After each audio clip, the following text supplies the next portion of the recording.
Aski Uruquipana, que tengan un buen día. Soy Adriana Guzmán Arroyo, soy aymara, lesbiana, feminista, parte de la organización Feminismo Comunitario Antipatriarcal en Bolivia, y a pedido de la universidad es este video para poder contarles lo que está pasando en el país. Una primera discusión es si aquí ha habido o no ha habido un golpe de Estado, y hay varias cosas que mencionar sobre eso. Primero es que antes de las elecciones en Bolivia ya había un clima de conflicto social y de desestabilización política, protagonizado, por ejemplo, por los médicos. Los médicos llevaban 50 días de paro médico cuando se realizan las elecciones. En esas condiciones se dan las elecciones del 20 de octubre y los resultados son cuestionados.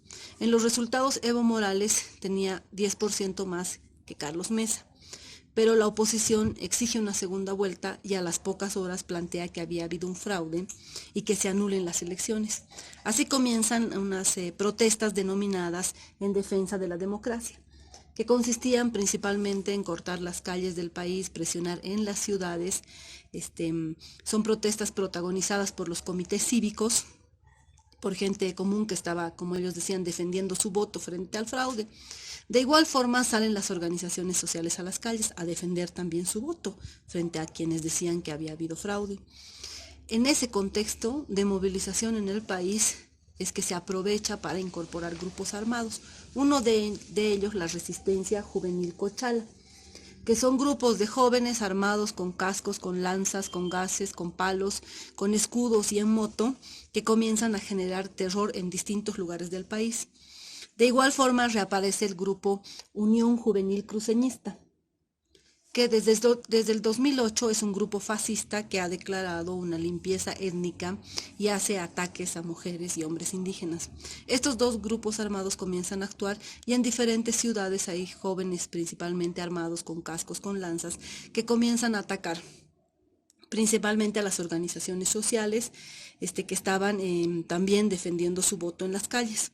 Entonces hay un ataque selectivo, un ataque racista, un ataque fascista a dirigentes de organizaciones sociales o autoridades del movimiento al socialismo, a quienes se los violenta, se los humilla, se los obliga a arrodillarse, a pedir perdón, a besar la bandera.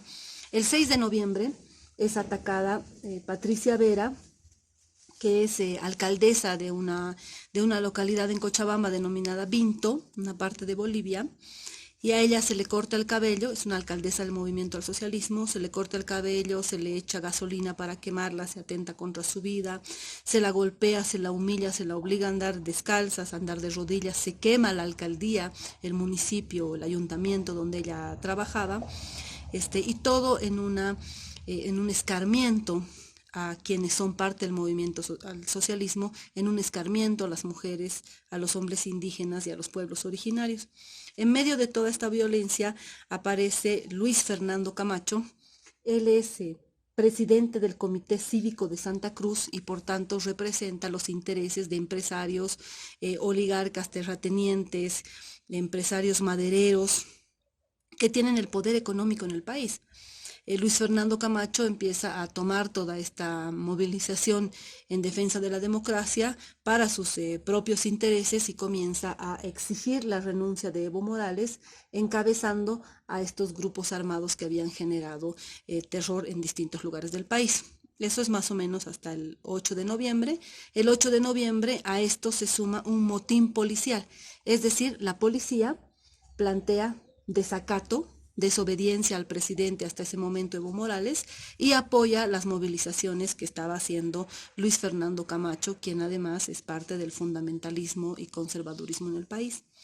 El 9 de noviembre se hace un cerco mediático, se destruyen las radios comunitarias, se destruye la radio de la Confederación Campesina, se detiene al director, se lo amarra a un árbol, y se corta así la señal de las radios comunitarias, se corta la señal de la televisión nacional, se corta la señal de los medios que no son propiedad de los empresarios, y quedamos desinformados en medio de un momento de terror donde van creciendo la violencia. El 9 de noviembre se quema la casa de autoridades indígenas y de autoridades del movimiento al socialismo, exigiéndoles que renuncien. Se toma de rehenes a su familia, principalmente a las mujeres, se las golpea, se las humilla, se las agrede, para que ellas por teléfono exijan a sus compañeros, padres, que puedan renunciar. Y así se genera muchísima violencia en el país hasta el 9 de noviembre. El 10 de noviembre, en la madrugada casi, la OEA, que estaba haciendo una auditoría para saber si las elecciones habían sido fraudulentas o no, da un informe preliminar, no un informe final. Y en ese informe dice que hay irregularidades en las elecciones. Eso para nosotras fue echarle gasolina al conflicto y generó muchísima más violencia con el argumento de que sí había habido fraude porque lo decía la OEA. Se generó muchísima más violencia, que termina el 10 de noviembre con la renuncia de Evo Morales. Los militares también le exigen su renuncia y se pliegan a apoyar a Luis Fernando Camacho, lo que para nosotras es la consolidación o la consumación de un golpe de Estado fascista, racista, oligárquico, empresarial y fundamentalista, que es el que estamos viviendo en el país. El 10 de noviembre, Luis Fernando Camacho, que encabeza este golpe, entra en Palacio de Gobierno acompañado de la Biblia y la bandera, y como hace 500 años intenta volver a colonizarnos a los pueblos originarios, a las mujeres y hombres indígenas, y dice que va a poner el país en manos de Dios, y queman la huipala, que es un símbolo para nosotros, para los pueblos indígenas. Así se consuma un golpe de Estado el 10 de noviembre, justificado en un supuesto fraude. Las autoridades electorales son detenidas el 10 de noviembre y son encarceladas sin ninguna investigación, porque la OEA ha dado una opinión, pero no se ha realizado la investigación correspondiente como para encarcelar a las autoridades electorales. Es decir, para quienes creen que en Bolivia no hay un golpe, sino que el Evo se repostulaba por cuarta vez y eso no estaba bien, entonces no debían ir a elecciones los otros partidos, ¿no? O por otro lado, si ha habido fraude, tenía que haber una investigación, una sanción y nuevas elecciones. No se puede justificar un golpe fascista, un golpe racista, diciendo que se había vulnerado la democracia, ¿no? Esos son argumentos para nosotras insuficientes que solamente justifican el golpe. En estas condiciones, el 12 de noviembre se autoproclama presidenta de facto Yanine Áñez, que es una diputada conocida de derecha, que ha expresado públicamente su racismo, su vergüenza y su asco por vivir en este país donde vivimos mujeres y hombres indígenas. Ella toma la cabeza de este gobierno, es presidenta de facto de este gobierno que estamos viviendo, de este golpe de Estado que estamos viviendo en Bolivia, y da las órdenes para que el 15 de noviembre se lleve a cabo en Sacaba una masacre a una marcha que estaba denunciando este golpe de Estado. De igual forma, el 19 de noviembre se lleva a cabo otra masacre en Sencata, en lo que es una planta de distribución de gas y de gasolina, y así se llevan a cabo masacres, detenciones arbitrarias, asesinatos protagonizados por los militares, obviamente en comunidades, en barrios empobrecidos. Es decir, ahí está el carácter racista de este golpe de Estado. Hasta la fecha, la defensora del pueblo, porque no hay cifras oficiales, porque vivimos en un gobierno de facto, hasta la fecha la defensora reporta 34 muertos, 800 heridos y más de 1000 detenidos. Los detenidos han sido imputados por sedición, por terrorismo, por daño a la propiedad pública, por varios cargos que ha estado inventando el gobierno. Son detenciones ilegales. En las detenciones hay torturas. En este contexto estamos hoy en Bolivia. La presidenta de facto ha planteado diálogo, ha planteado paz. Mientras lo plantea, sigue sacando a los militares a matar. Ha aprobado un decreto 4078, que es un decreto de amnistía, es decir, no se va a procesar ni a los policías ni a los militares que maten.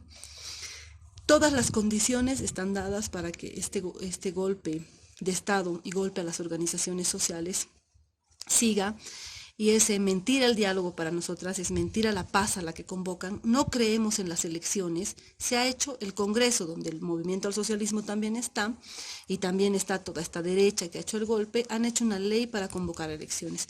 Nosotras, como feministas comunitarias antipatriarcales, no creemos que sea posible ir a elecciones en estas condiciones, porque los dirigentes están siendo perseguidos, están siendo detenidos o están siendo asesinados.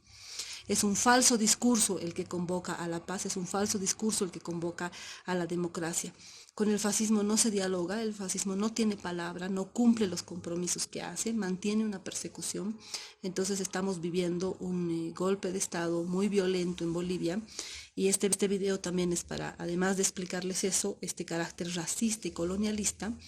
O sea, se trata de recuperar los grupos que tienen el poder económico, que no ha cambiado sus condiciones en estos 13 años. Una de las críticas al gobierno de Evo Morales es que no ha afectado los intereses de los ricos, por eso tienen el dinero para encabezar hoy un golpe de Estado, pero no les basta con tener el poder económico, necesitan administrar el Estado y necesitan recuperar el poder colonial sobre nuestros cuerpos. Es decir, más racismo para poder explotarnos, para poder someternos, para que trabajemos en sus haciendas, para que seamos sus peones, para que seamos sus sirvientas.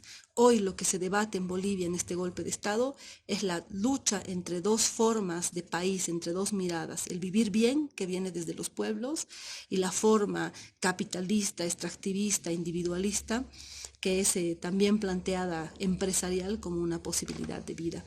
Nosotras como organización les convocamos a seguir de cerca este golpe de Estado, esta normalidad de impunidad que quiere establecer el gobierno, como si aquí no hubiera pasado nada. Les convocamos a acompañar nuestra lucha, les convocamos a cuestionar dentro de sus territorios también estos capitales que vienen a generar el extractivismo también en nuestros territorios, y los convocamos a denunciar, a hacer presión internacional a este gobierno de facto que está masacrando en Bolivia y que está justificando su masacre en un supuesto desprestigio de las organizaciones sociales, del movimiento al socialismo, de las mujeres y hombres indígenas, como si nosotros fuéramos terroristas, como si nosotros nos matáramos entre nosotros. Eso no existe, aquí hay una masacre en Bolivia, una masacre que está hecha por los militares. Así que les convocamos a acompañarnos, les convocamos a su solidaridad internacional.